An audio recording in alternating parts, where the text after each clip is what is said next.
Good afternoon, everyone. I'm Dr. Natasha Madkaikar, practicing in North Goa, MD Medicine. So today I'll be talking about the identifying the key factors of GRD, that is gastroesophageal reflux disease, in patients of diabetes mellitus. Now there are many patients who come with diabetes mellitus, who come with different symptoms of gastric problems like acidity and burping frequently. Now they often complain that they also have this stomach discomfort which they get, and delayed duration of getting motions. So they now we have to identify the risk factors which cause the gastroesophageal reflux disease so that we understand this disease better. So the durations is important for how long they have had diabetes mellitus. Now patients frequently come undiagnosed, who are not diagnosed previously. They come to us, and we find that their sugars are very high. Their random blood sugar is more than 400, 300, and they are unaware of the same thing. So when they come, they usually complains of tingling sensation of the hands, of the feet, also the stomach disturbances. So they are unaware of these symptoms. So it is advised to them that they frequently get their sugars checked, and so that they know whether their sugars are in control or no, or whether this problem is because of something else that is affecting their nervous system. So there are risks due to which risk of diabetes, due to which there is nerve damage which happens. Now this nerve damage due to diabetes which happens is called as autonomic neuropathy. Now, this neuropathy indirectly affects the food pipe of the patient, due to which the lower esophageal sphincter gets affected, and the food does not pass properly from the food pipe to the intestine. So here the problem occurs, and the patient get reflux of the food, which is again which creates this burps and vomiting like sensation, nausea like sensation. So this is because of the weak muscle which happens. Now because of due to this, the intestinal motility is also affected, due to which the food does not pass properly, and patient can have symptoms of constipation and griping pain, sometimes uneasiness. So this problem can also happen because of the late diagnosis of the diabetes mellitus. The patient, as I told earlier, is not aware of the symptoms. If he was aware earlier, he wouldn't have got affected so much. His nerves wouldn't have been damaged so much. So because of this, if he is regularly checking his sugars and other things, he can know that he is already suffering from sugar. He can take a proper treatment for the same. He can follow a proper diet for the same.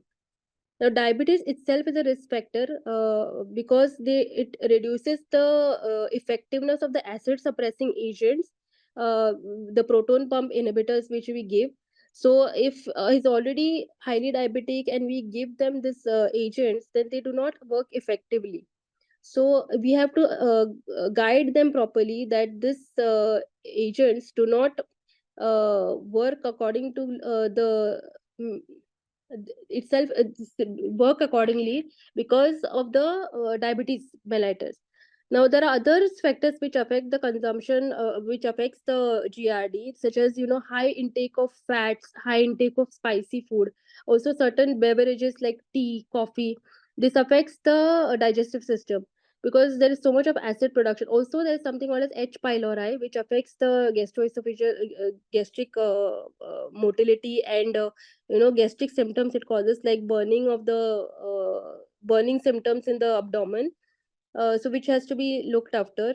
This problem of H pylori and all can be sorted out by getting the endoscopy and all done. So if we do this and get the H pylori testing, if it comes positive, we can start on the proper treatment for H pylori. Other risk factors other than diabetes, such as smoking, pregnancy related symptoms. Now the third trimester and all, they have lot of discomfort because of this, because there's no effective gastric emptying, because the uterus is enlarged in the size, and there's decreased motility. uh, Other things such as hiatus hernia, this is a functional cause. Hiatus hernia is one of the major cause which causes gastroesophageal reflux disease. If it is small in size, a small hiatus hernia, then it won't cause so much of problem. But if it is a large hiatal problem, hiatus hernia, then it patient can opt for surgery and appropriate medication to bring down the symptoms. Other risk factors such as alcohol consumption, tobacco consumption can also lead to decreased motility and increased acid production. Also, people who have large meal intake, who usually work for the night shift, they also are prone for getting increased acid secretion. They have a large meal at night and then they don't have anything in the morning. So this also remaining empty stomach for a longer period of time can increase the acid production in the stomach. So this is also one of the risk factors for getting gastroesophageal reflux disease. Other factors include, as I told, obesity. If the patient is too much obese, he is having high BMI, he is not working out enough, he is not doing proper exercise, he is living a sedentary lifestyle. Usually, people who do a 9 to 5 job, they are more prone to getting gastroesophageal reflux disease. So these are the major risk factors which I've mentioned. Now, the other how we can prevent these risk factors. No, it mainly depends on our lifestyle, our day-to-day lifestyle, like doing proper exercise, walking for at least 30 to 40 minutes in a day, increased water intake, increased fluid intake, then reducing the intake of spicy food, oily foods, and green chilies and outside food, fast foods we have to avoid. uh, then keeping a check on our sugars, our cholesterol levels, our sugar levels, our other factors, and also increasing the fiber intake in our diet, like lots of salads, vegetables, fruits. These things we have to include in our diet. So this helps in reducing the acidic symptoms, the GERD symptoms like nausea, vomiting, burping. So also walking after every meal, that is 5 to 10 minutes of walking is required. uh, those people who are already suffering from GRD, we can start on proton pump inhibitors and ask the patient to walk frequently, have proper meals on time.